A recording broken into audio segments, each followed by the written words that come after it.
देखिए बेटा एक्सरसाइज 7.2 हम कर रहे थे और 7.2 के हमने 10 क्वेश्चन तक कर दिए थे बेटा। तो क्वेश्चन नंबर 11, 12, 13, 14 और 15 देखिए आप इसमें।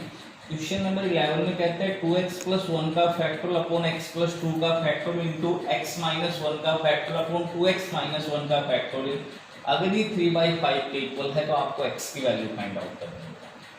क्वेश्चन नंबर 12 कहता है find LCM of 4 factorial 5 factorial 6 factorial. पहले क्वेश्चन नंबर 12 देखिए बेटा, एलसीएम लेना है आपको। अगर मैं आपसे कहूं कि फाइंड द एलसीएम ऑफ 2, 4 और 8, इसका एलसीएम फाइंड आउट करो बेटा, तो इसका जो एलसीएम आएगा वो आएगा बेटा 8। ठीक है, अगर मैं आपसे कहूं बेटा एलसीएम लीजिए 3, 6 और 18 का, तो इसका जो एलसीएम आएगा बेटा वो आ जाएगा 18। इसका मतलब ये हुआ कि जो बड़ी वाली टर्म है जिसमें हम एलसीएम फाइंड आउट कर रहे हैं, उसमें बेटा जो बड़ी टर्म है अगर उससे दोनों छोटी टर्म डिवाइड हो रही है तो एलसीएम आपका बड़ी वाली टर्म आ जाती है। यहाँ देखिए आप, इसका एलसीएम फाइंड आउट करना था तो यहाँ 18 से 3 भी डिवाइड हो जाएगा और 18 से 6 भी डिवाइड हो जाएगा, तो एलसीएम क्या आ जाएगा इसका 18 आ जाएगा।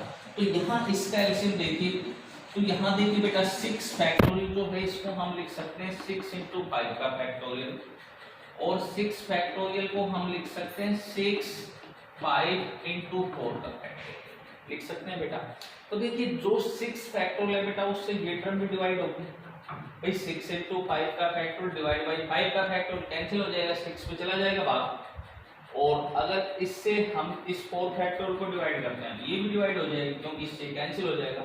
तो आप यहाँ देख रहे हैं बेटा कि 6 फैक्टोरियल से ये दोनों टर्म है ये डिवाइड हो गई, तो इनका हमें एलसीएम फाइंड आउट करना था। तो एलसीएम हमेशा बड़ी टर्म आती है और एचसीएफ क्या आएगा, छोटे टर्म आएगा जब डिवाइड होती है आपस में।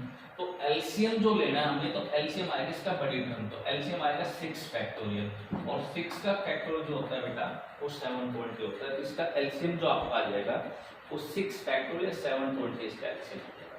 ठीक है, एचसीएफ पूछ रहा तो एचसीएफ छोटे वाले टर्म आते बेटा, यहाँ 2 यहाँ 3, तो इसका एचसीएफ क्या आता 4 फैक्टोरियल।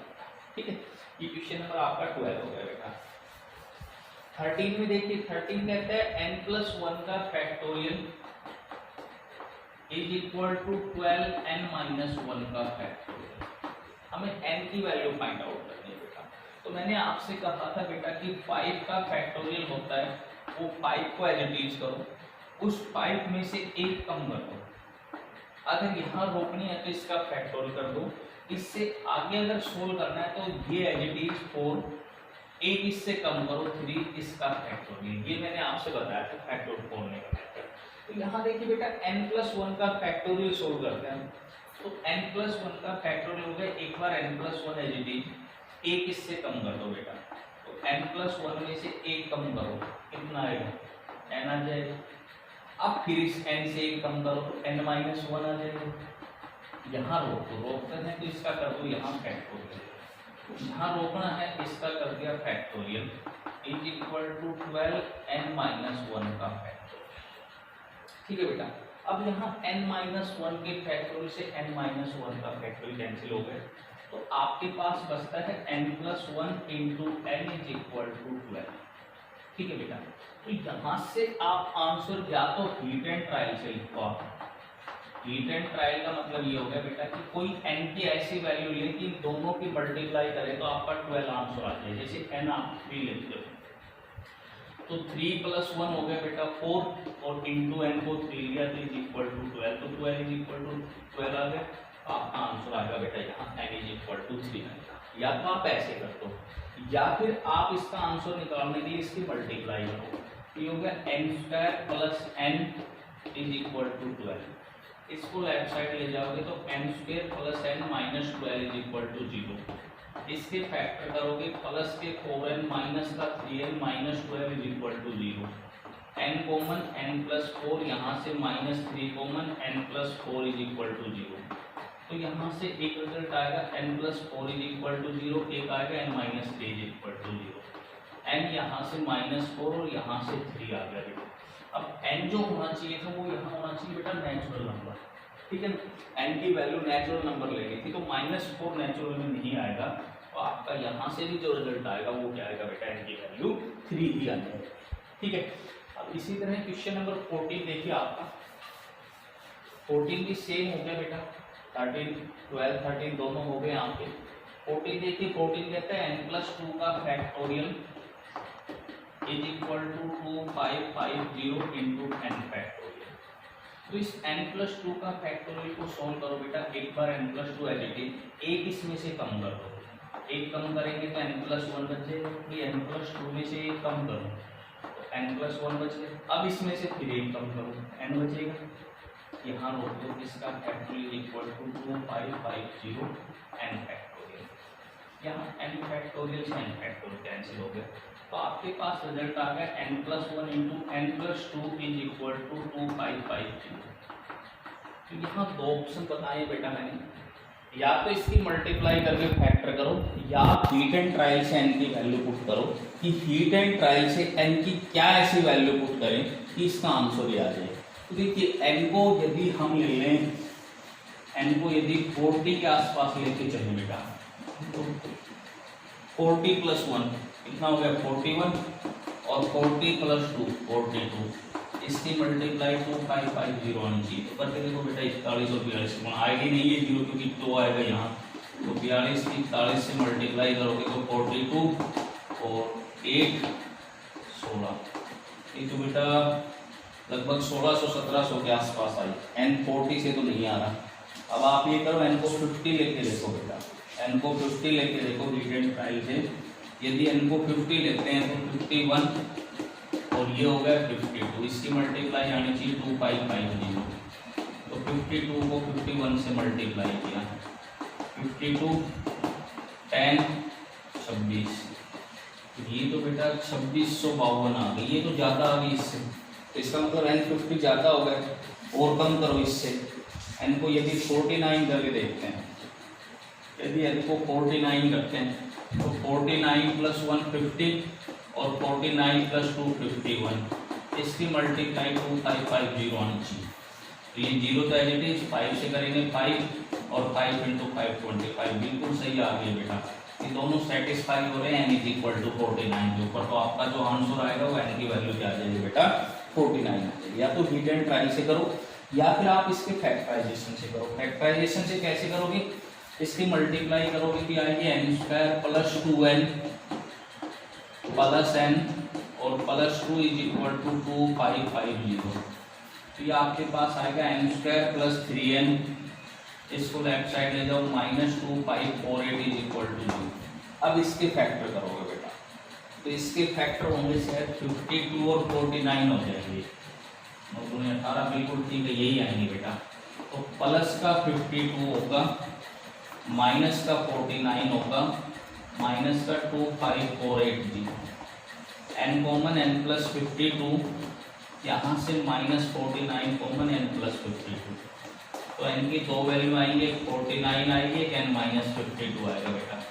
माइनस पॉसिबल नहीं है, तो वही आंसर आ रहा है n का आपका क्या आएगा, वही 49 आ जाएगा। इसी तरह क्वेश्चन नंबर यदि 15 की बात करें बेटा, तो क्वेश्चन नंबर 15 भी यही है आपका। इसको आप इसके नीचे लिखोगे n factorial upon 2 factorial into n - 2 का फैक्टोरियल अपॉन n फैक्टोरियल 4 का फैक्टोरियल n - 4 का फैक्टोरियल = 2/1।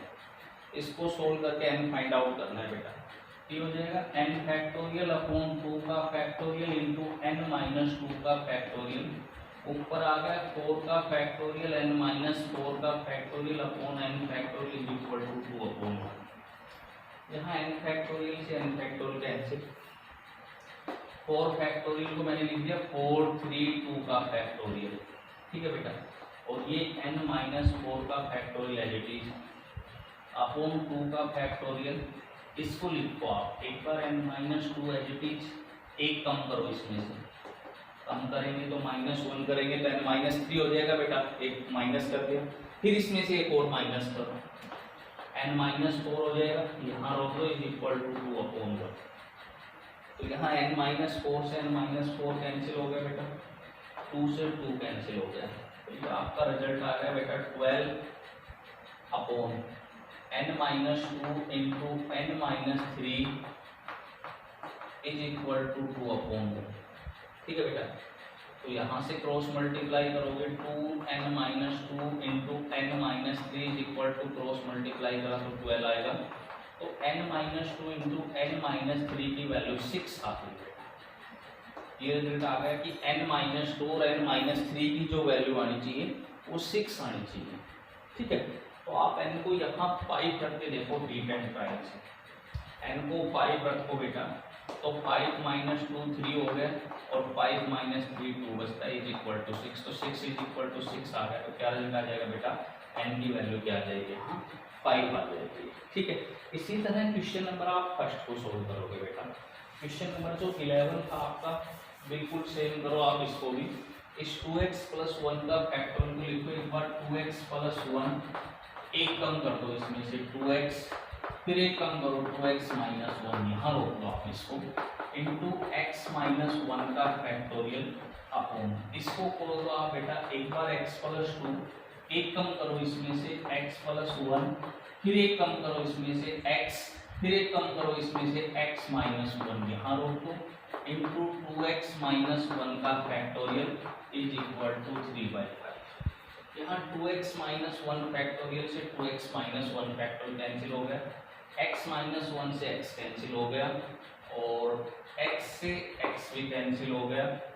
तो ऊपर आपका आ रहा है कितना बेटा, 4x + 2 आ गया और नीचे 2 से मल्टीप्लाई करके 4x + 2 हो गया, नीचे x + 2 into x + 1 is equal to 3/5। ठीक है बेटा, इसकी क्रॉस मल्टीप्लाई करना क्वाड्रेटिक इक्वेशन बन जाएगी, वहां से आप x की वैल्यू फाइंड आउट करोगे। इसकी मल्टीप्लाई करोगे 4x + 2, इसकी मल्टीप्लाई आएगी x² + 2x + x 3x होगी और +2 इज इक्वल टू 3/5। अब यहाँ से बेटा आप इसको क्रॉस मल्टीप्लाई कर लोगे तो 3x² + 9x + 6 is equal to 20x + 10। इसको लेफ्ट साइड ले जाओ, 3x² - 11x और ये लेफ्ट साइड जाएगा तो -4 इज इक्वल टू 0। ठीक है, तो 12 तो 4 -12x और +x - 4 is equal to 0। 3x common, x - 4 + 1 common, x - 4 is equal to 0। तो रिजल्ट आएगा बेटा एक x की वैल्यू 4 है, एक x की वैल्यू -1/3। ये पॉसिबल नहीं है तो आपका आंसर आ जाएगा x की वैल्यू क्या आएगी बेटा 4 आ जाएगी। आपकी एक्सरसाइज 7.2 कंप्लीट हो गई।